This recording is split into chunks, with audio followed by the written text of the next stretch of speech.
ako pong kalipay nga una po yung magpa Bible study nato, mao po ni ato yung kanon, mao po ni atong gamiton kay mas sugod man ko nino kana bang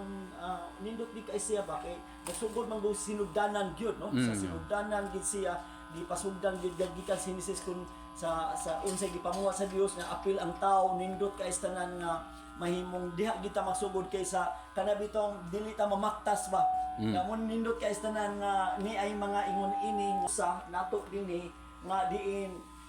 importante gyud nga kung naa na ninyo no nakadungog mo ni pastor na kaning mga potensyal nga mga leaders sa simbahan kay lead as simbahan di man na pwede way leader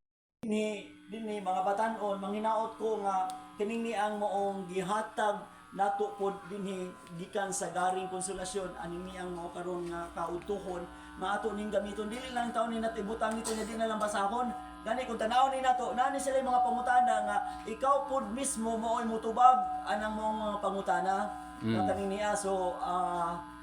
gamit kay tanan ni no daghan kay ni sa mabitaw ni nga ang mga Kristohanon humok silang nitubo dali silang nitubo gumikan kay naaman sila gibuhat naaman sila mga gigamit nga gihagit no sa pastor pud nato nga kaning bautismo sa tubig importante kay ni tanan